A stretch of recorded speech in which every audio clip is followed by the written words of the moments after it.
Hi, everybody, and welcome back to session.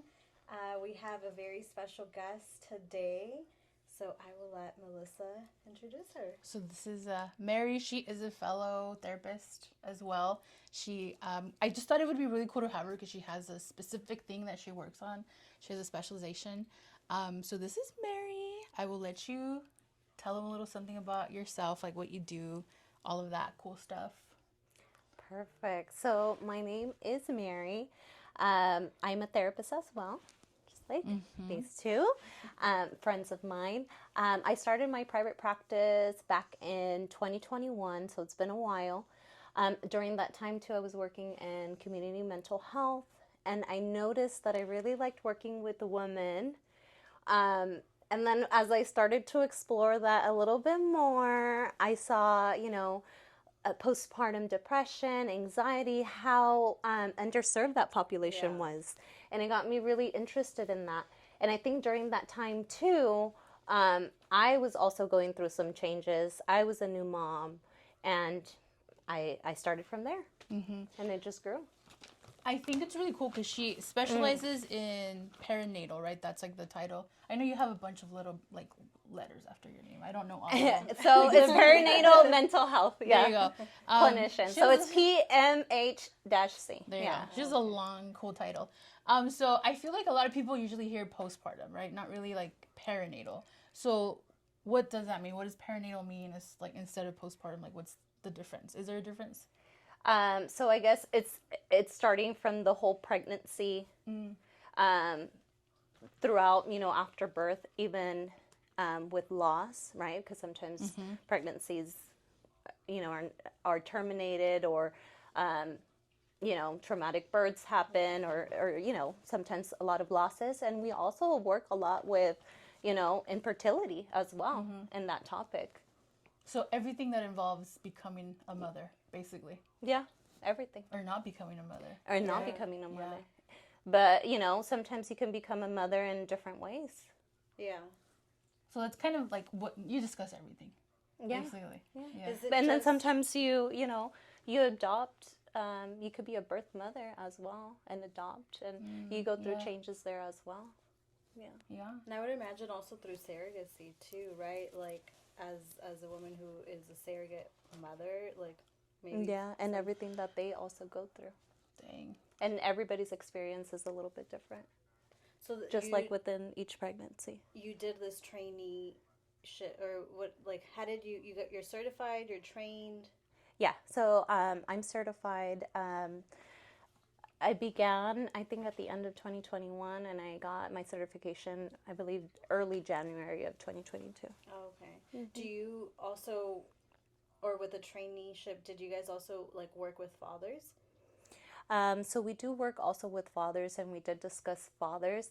Although my majority of clients are women, fathers are welcome as well. That's cool. Because I was just thinking, like, I mean, personally, I feel like men don't get a lot of, I don't know how to like say it, like, not that they don't get services, but it's not as checked, right? When you go to the doctor, they don't receive that same questionnaire that we do. Yeah, and but they also feel go through. Like when there's loss, like with pregnancy or anything, like it affects men too. Like, of course, like the woman, because you're physically carrying the child or going through the changes yourself. But I would imagine, like, is there also support groups or like stuff like that for there fathers? Is, especially within PSI International, there are support groups for fathers. But I even imagine sometimes the man takes more of the role of being the protector, and if there's a loss, right, they're trying to protect and hopefully, being supportive toward their partner. And what about themselves? Yeah. Who helps them? Yeah. Do you also bring in the dad? I know most of the time it's just the mom. Have you had any experience where the dad is like, I also want to participate in that? Yeah. Or sometimes we'll just welcome them into a few sessions, like, so as cool. a support. Yeah. That's awesome. And that way they, if they want to be involved, or let's say that you're the new mom and be like, hey, I'm going through this. I just wanted to let you know, in a safe and supportive space. So kind of, does it become like a couples therapy, or is it different? Not necessarily, because okay. it's different. It's just like inviting someone for a session, or I think more of a couples therapy, it's a lot different. But definitely they could come and be invited. That's cool. And if they want couples, right, then they can transition to that. That's really cool. We have some questions here for you, Mary. Oh, okay. Your mom. Yeah. She's a mom. Yes. She's a very young mom. Look at her. Oh, thank you. I always told her, like, I really admire how she balanced everything, even, like, when we worked together. Mary and I have, like, worked together almost at all of our jobs. Right? The I know. world. And not even before that, we went to the same schools. Like, we Yeah. saw each other. Like, we knew of each other. We never were friends. She so sat crazy. behind us, because didn't you specialize also in mediation? Yes, I Yeah, did. she sat behind Well, us. I started remember talking to her, like, when did At Kids and Families. there you go. It was like, it was just like we just knew each other, so we were just like friends almost. It was, I don't know. It was Like, like, it was like- we have familiar faces. Oh, yeah, I know you, but I never really talked to you. We went to the same elementary school, Oh, to no the way. same middle school, to the same high school, to the same undergrad, but never saw her there. No, but she had a different undergrad. Weren't you doing some nursing or something? Channel Islands. Yeah, I went there, but you were like in a different. Yeah, yeah, I did do some Yeah. nursing classes, but yeah, I never saw you there. No, I never saw anybody there. To be honest with you, I Yeah. would go to class, Yeah. and I would leave. And then we went to Cal Lutheran, and we did have that class in Yeah. common, right? Because you guys Yeah. were in the Thousand Oaks, and I did the Oxnard. Yeah, But we went to Oxnard, Oxnard for was mediation. For especially mediation. Yeah. Yeah, and then I saw her finally It's at her crazy. first therapy job. And I was like, I know I you. feel like we have worked. Well, no, Yeah. you worked at the other job that I was like, I'm not gonna take it. Remember that like kind of like weird place. Oh. But other than that, we've worked At the AFT same places. and then the county. Yeah. And anyways, I always would tell Mary because like it's hard work, right? Like it's long hours, it's a lot of work, especially like when you work in the community. And I would always tell Mary like, oh my gosh, like you do everything. Like she would take her kids to like after school activities, and Mary's always been a really involved mom. So like now that you have your private practice, how is that balance? Like how is that going? How do you do that? Well, definitely, having a private practice and being a mom is difficult, but it's doable. My kids, right, I have all different stages. I have a 1-year-old, I have a kindergartner, I have a high schooler, so they all need me in different ways, just like my business needs me in a different way.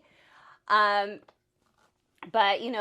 somehow you just learn to have limits, boundaries, being good with your time, paying attention to what's important, and, a lot of structure. Yeah. Are you still doing both? The county and private practice? No, just private practice. Oh, good. Yeah. For a while, I was doing both. It's an interesting transition. I think we've obviously talked about it because we've all kind of made that transition. Yeah. So, what was that transition like for you when you decided, like, I'm just going to do private practice? Definitely scary. Yeah. Yeah, definitely scary. Because the county did provide a lot of good things, right? And I'm grateful for the county for all the things that it did provide. It's just, I was in a different stage at that time where I was like, it's time for me to move on. Just having young kids and I was like, I want to be more in charge of my schedule, have a little bit more flexibility. And this is where I'm at my stage currently right now. Scary for sure, because being a mom and working, you can't have a full caseload and then while working at the county and doing everything. So definitely it was a leap of faith. Yeah. Do you feel like since being a mom, well, I feel like it's interesting because you've always been a mom as long as you've been a therapist. Yeah. Right. So I was going to say, do you think since being a mom, your approach to therapy has changed? But I guess since having more children, has your approach to therapy changed? Just, I think that what I bring into my family, I try to bring into my clients. And a lot of the times it's relatable. I've been, just take it day by day, maybe not, don't pay attention so much to the things that don't matter.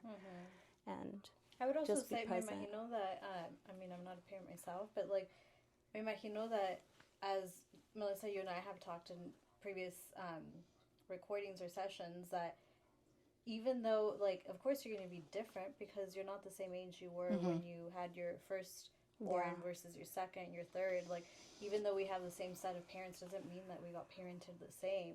So I feel like that's normal, maybe, I would imagine, right? For every parent to, like, be different. And in every pregnancy, it's so different, too.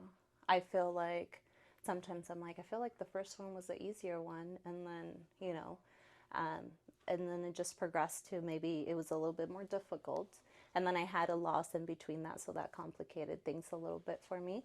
But definitely you grow as a person and you bring that. And I'm very, like, close to my kids. So I'm like, if you mess with my kids, you mess with me, type of energy. But I also bring that to my clients and, you know, that protective energy. And, you know, I really put an effort into my private practice, and it's really important to me. It's your baby. It's your other baby. It's my other baby. Yeah, it really is. Yeah. It really is. Do your kids know what you do? They do. They do. Do they understand what it is? I know, well, the biggest one, she knows, she understands. And then I think the kindergartner is trying to understand. She's like, well, Mom, you know, what do you do? Like, you talk to people, they tell you your problems. And I said, yeah, oh, okay. But I think she's still grasping it. Yeah, yeah. Maybe she would need to be in therapy to understand it a little bit That's more. what my mom does. Yeah. Yeah. And obviously we're not parents, right? We're not parents. Like, so as a mom, how do you teach that to your kids? Like, how do you not prioritize? Well, yeah. How do you bring awareness to them about mental health? Like, so what I've done, I've actually volunteered at my daughter's kindergarten class, and I did that for my older one too, because at that time when she was in kindergarten, I was going to school. No, I had just graduated. It was during that time, and I have taught them like some breathing techniques. oh, how cute. Stop, think, and choose. We've used Jenga and just, you know, different concepts, what to do if you need help, if you have a problem, who to talk to at school, who, you know, not only your teacher, but your counselor, your principal. So I think that she's seen that side of me. So she knows, you know, the concept or what to do. And she knows that if she has a problem, she could talk to me or to someone else at school. Yeah. Are there any particular really difficult challenges for you being a mom, going to school, and how do you balance all of that? Yeah, definitely. There's, you know, challenges there. I think that I got extremely, you know, I'm grateful, and, you know, I had a very strong support system to be able to go to school and have my daughter. I would have support and people taking care of her, which made a big difference when I would go to school.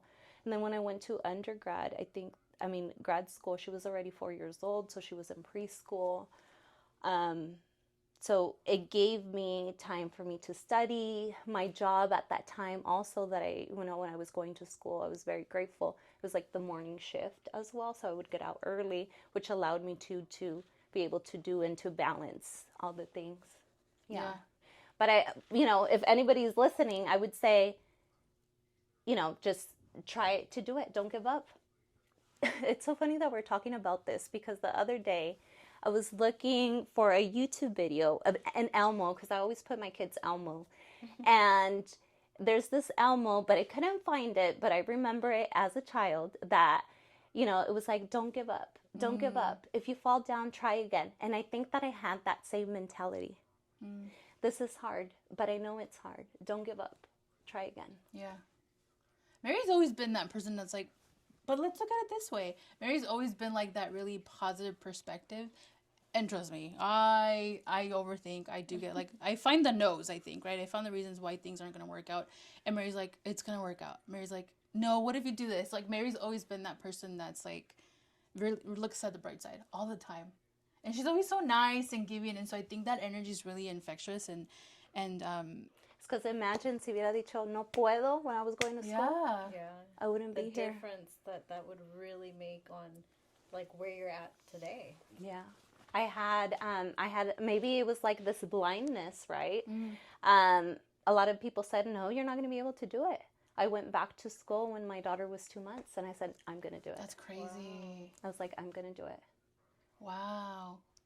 And I was like, no matter what, I was like, I'll do part-time, you know, it doesn't matter. And I remember at that time, like I said, I had a lot of support.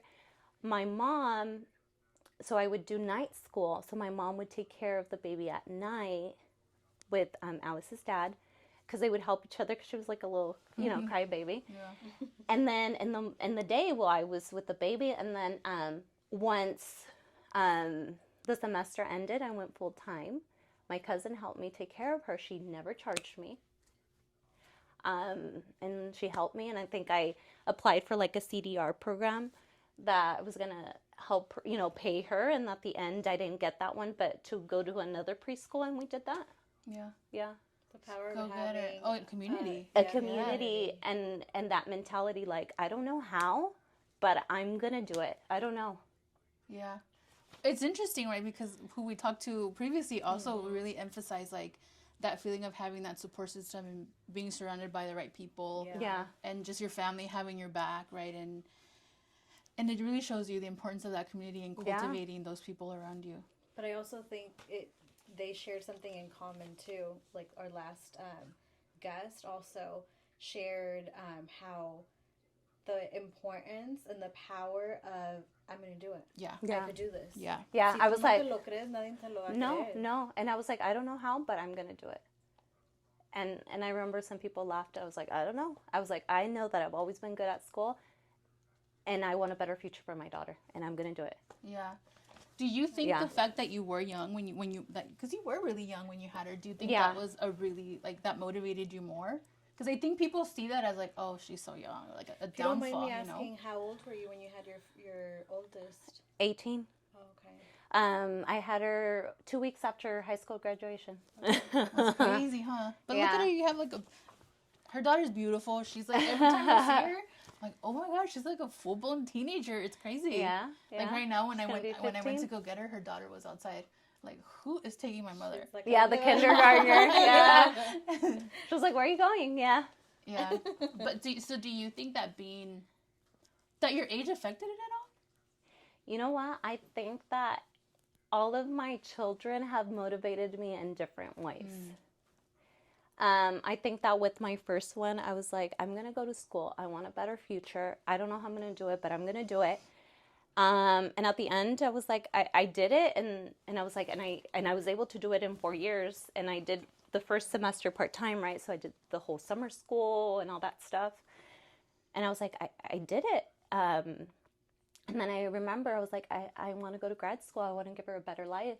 I want to be able to provide a better life for her. Did you know right away you wanted to go into, like, being a therapist, or how did you decide of, like, I'm going to go for my master's for marriage and family?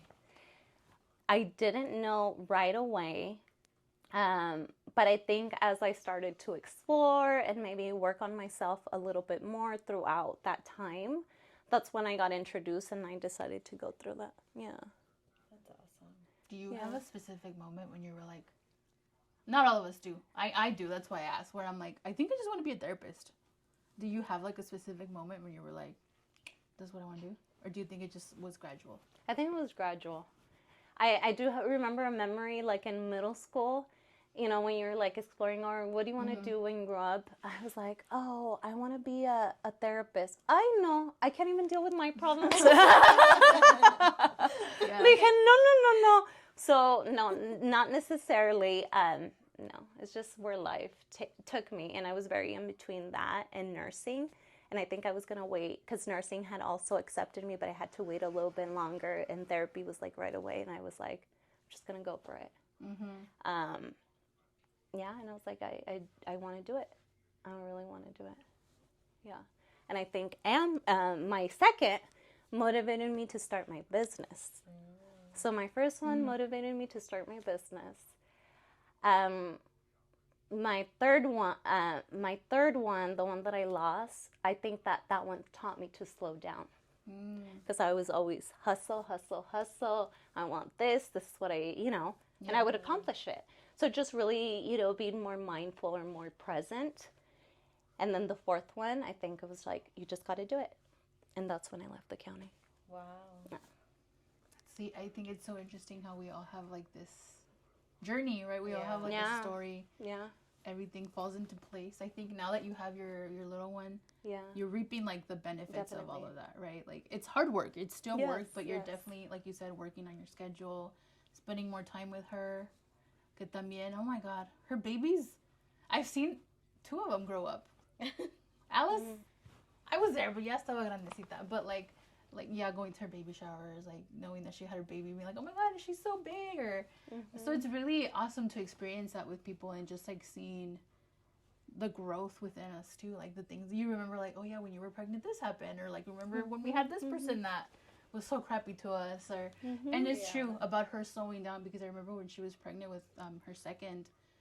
Andaba en chinga trabajando, and she'd be like, I don't feel good. Because she's pregnant. She was so pregnant. I remember you told me you had to throw up at a stoplight.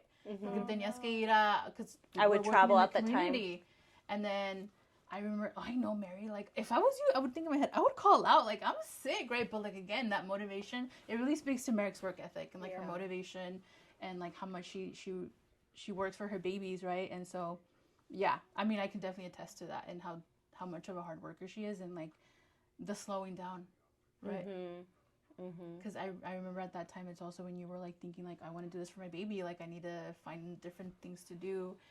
How do I adjust? How do I live for my, like, do things for my family? Yeah. Right. Because it's an adjustment, right? Because it's this hustle culture, right? How do you balance it all? Yeah. And I think because we're doing good for people, it can be hard for us to step back and be like, I'm doing a lot. Yeah, or I need to slow down, or... Yeah. Because Mary's like she's just a great clinician. She's a great person, which obviously is going to make her a great clinician. And she just advocates for her clients so much, especially because in our job, we were advocating for clients. We were working with the school system, and we're working with parents. And I think a lot of that social work service, too. Yeah, and I think also the fact that Mary is a parent, she would just really want to do a lot for parents. Yeah, I really enjoyed working with the parents, and I remember just calling and having these long conversations with parents, and you would be like, what are you doing? Yeah, and so definitely think that balance, right? But again, it's at everybody's pace. To say, just even your vulnerability with like being transparent with us and our listeners. Oh, thank you so much. With the loss of a baby, because I feel like that's not typically something that people talk about. It's something that people usually kind of bury and don't just like, nunca hablemos de eso. And definitely, yeah. It really isn't something that people talk about. And I found myself that when I would, I started opening up myself, a lot of people would be like, I went through that too. And I was like, how come it was never talked about before? Yeah. Because then I feel like it makes you feel more alone. And Definitely. It's such a, like, you already feel so lonely and naturally, right? You're going through grief that I feel like it isolates you, and it just kind of makes you feel even more so alone. Like nobody understands, because I feel like there's also that, I don't know if it's stigma or if it's taboo or what it is, like to be able to talk about, but in reality, so many couples or women go through that. Yes. Or even infertility as well. And it's not talked about enough. Yeah, I agree. Do you think that, because when you went through that loss, you had already had like this training, right? Yes. Or were you in Oh the my middle of goodness. No. Okay. So I had already had this training, and I remember everything happening in the room, and they bring me the brochures, right? They're like, oh, well, call the PSI helpline. They'll be able to help you. And I was like, oh my God, that's me. I don't know anybody else that does it at that time, right? I didn't know. Yeah. And I was like, oh my God, that's me. If they only knew. But definitely, I'm so glad that I got it before. And I was like, a lo mejor todo pasa por algo.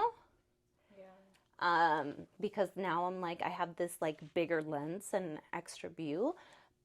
But, it was definitely hard. Yeah. The timing. Even though you had that training, it probably was like, you were like... But then you think, oh, that won't happen to me. But I also feel like even, like, obviously as a therapist myself, like, I could have all the training and... Yeah, no, yeah, for family sure. conflict or any type of conflict, and that doesn't mean I'm not going to experience conflict. That's what I was. Like, That's what I was. sometimes it goes out the window of like, how do I apply this to my own life, because I'm not being my own therapist. Yeah, because it taps into that human in you, right? Like I should. Well, technically, I have this training, so X, Y, and Z should happen. Should be good. Yeah. And I feel like I was at the beginning like, oh no, I shouldn't be able to, handle this. But no, at the end of the day, like it catches up to you. Yeah. It really does. Yeah. No, it's definitely, like I said, I think it's a topic that, especially because like you were saying, it's like women, like it's associated with women. So maybe men don't take the time to educate themselves on what that means, or like the different stages or whatever it may be, which is awesome that I didn't even know that this was a thing until you got it. I didn't, because there's obviously so much information out there. So I didn't know this was like a specialization that there was. Yeah, or like coming back to the same thing, right? Or, and as Mexicanos, terapias para los locos. You don't need that. But imagine going to therapy. That takes a lot of strength and a lot of energy. That's very brave. Not everybody's going to be doing that inner work, changing family patterns and being, that's very brave. Which actually reminds me, I had a client, or like at some point we mentioned that, like, she's like, well, maybe my grandma, who had my mom, who my grandma lost a lot of kids, like, and I don't know if this is like what happened in your guys' family, but like my grandma would have a baby and she would have another one, it would be not alive. I don't know if it would be a stillborn or if it would happen and then, or she would lose it, but it would like one sí, uno no, uno sí, uno no, and it was 5 and 5.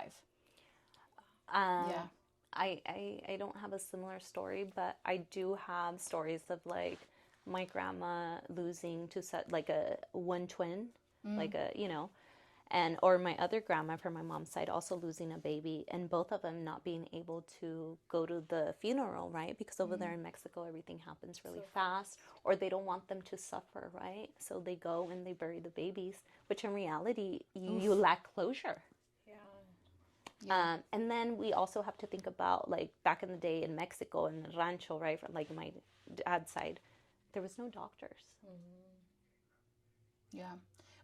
And that's like what I was bringing it back to, like our ancestors, our people before us didn't know that concept of postpartum and perinatal. That didn't exist. And so they passed that on to, right? Maybe there's some part of grandma that wasn't healed, that then le tiene coraje for whatever, because that is normal, right?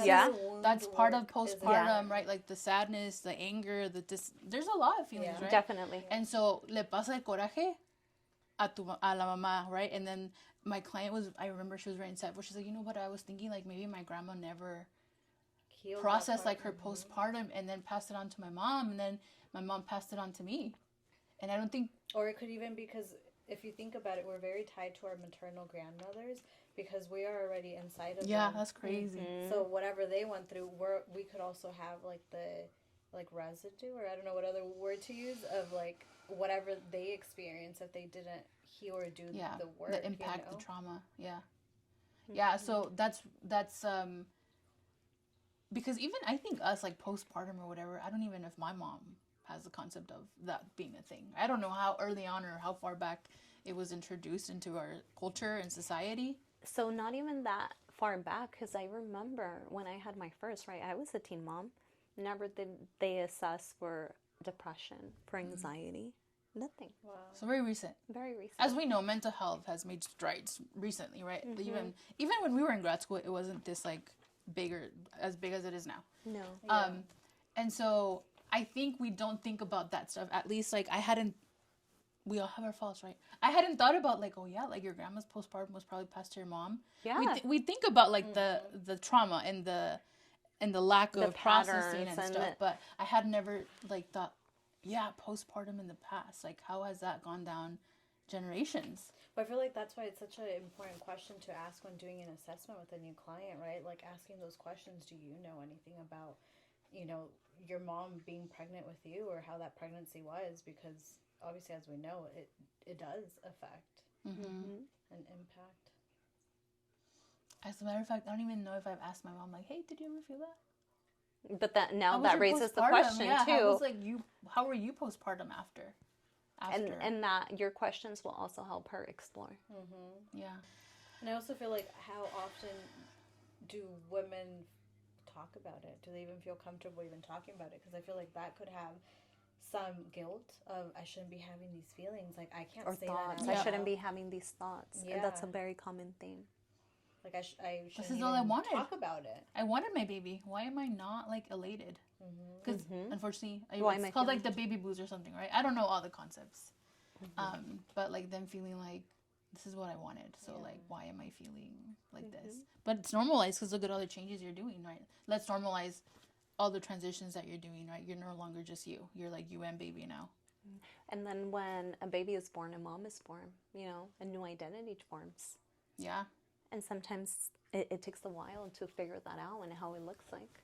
Don't they say that it takes like the female's body, I can't remember if it's a year or 2 years to fully repair itself, or kind of return back to like its normal functioning? To normal, yeah, yes. whatever But that new even, normal but is. you know, whatever that normal is, to be able to carry another baby. Yeah.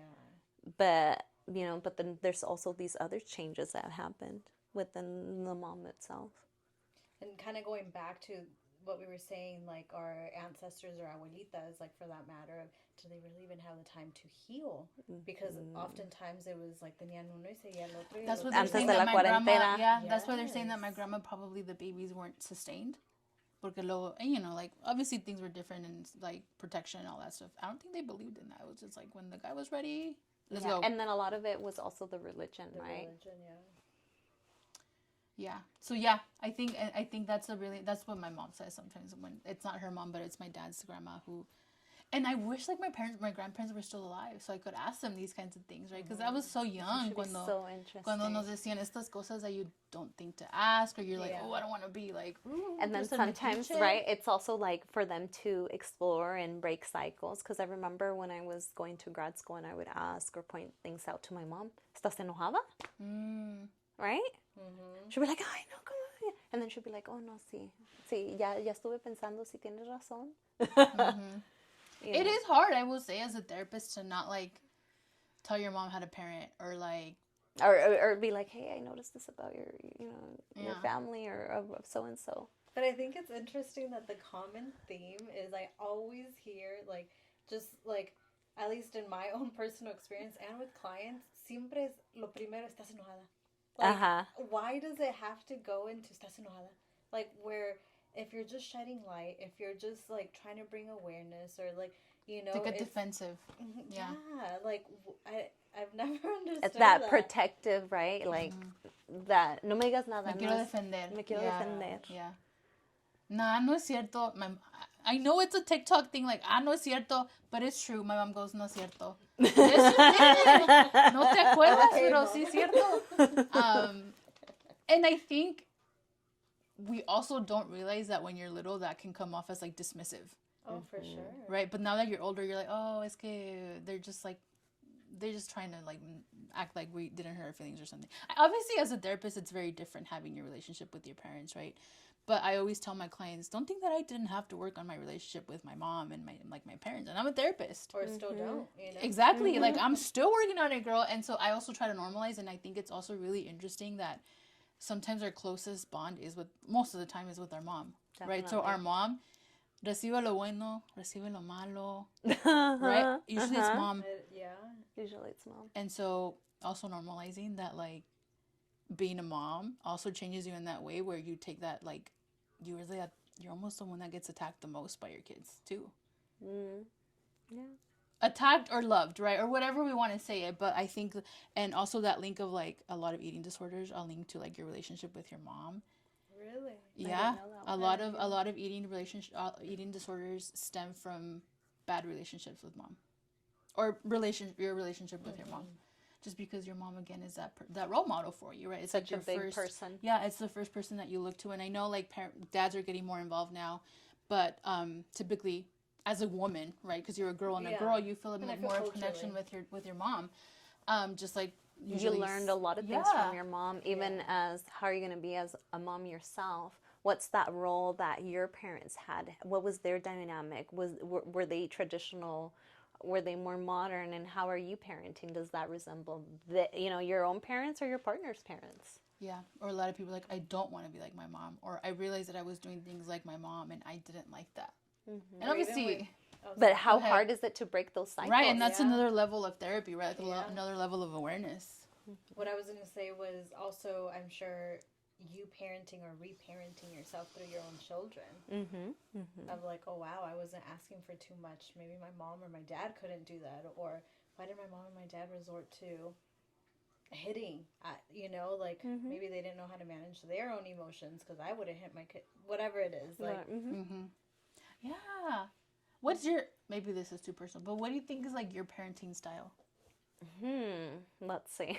I don't mean to put you on the spot, but like that's what, because again, Mary's just so sweet, you know? So how do you balance that, right? Like being like, you have to be still strict, but not authoritarian, right? Where that if they have a problem, they could still come to you. So you want to have that balance. Strict, but also caring at the same time. How do you maintain that balance? Like, if for people that don't know what that means, like authoritarian, right? Like, how are you firm but nice still? Like, can you give an example? I think it starts really with the relationship you build with them. And, you know, just really talking to them. How is school? What's going on? You know, obviously with the 1-year-old it's different, but with the high schooler and the other one, what's going on? You know, tell me about your day, but also having boundaries like, hey, that's not okay, and there's going to be consequences to your actions. Do you yell so that they listen to you, or how do they? Because and now I'm like pop quizzing you, because a lot of parents are like, es que si no hay grito, no me hace caso, sí. or like they feel like they have to be like really aggressive with their kids. Yeah, and I feel like as parents, for even myself, like I don't have everything down and involving every day. I feel like I'm not such a yeller, and maybe because when I was growing up, my parents weren't yellers, right? They had different techniques, but I'm not a yeller to be like, hey, you know. I think that would just overstimulate me. But, you know, I could be strict, or if I make a mistake, I do go and I said, you know what, that wasn't all right. I apologize, and that wasn't okay. Yeah. And I'm sure it's different. Me imagino. Yeah. But me imagino every situation. Every situation's different. It's so hard to overgeneralize everything. Or like I overreacted on that, or, you know, I can't think of I wish I could think of right now of an example. Like you just connect with your kids first so that they respect you. Right? I feel like that's the base too. Like the relationship is the first thing. Yeah. Because I also feel like parents have to adapt to each child. And they're all so different. True. Very different. Me with my sisters, I'm la preguntona. Like, ¿y por qué? And why? Why do I have to do that? I'll still do it, but you just need to tell me why. Yeah. Like, I was always that kid. Why, Dad? Why, I don't understand. Why? What do you mean? Yeah. That's true. Your kids are... Well, as everybody. Everybody has a very different personality, right? Do you have to, like, switch? Like, your...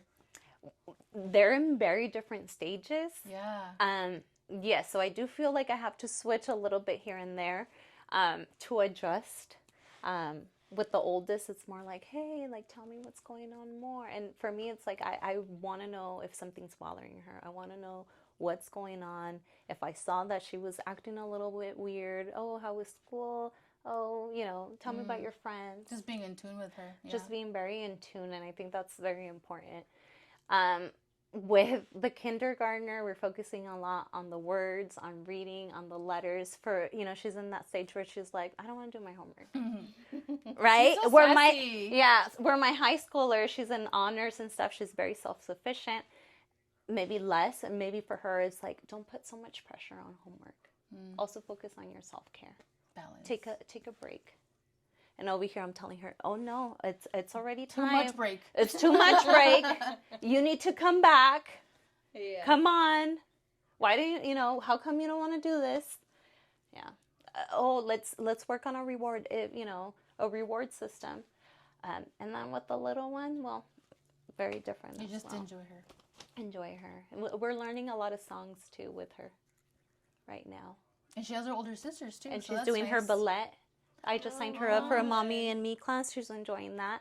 That's so cute. I keep like a little list in my office of things that I want to accomplish, and one of them was like a mommy and me class, and then we're gonna do some swimming.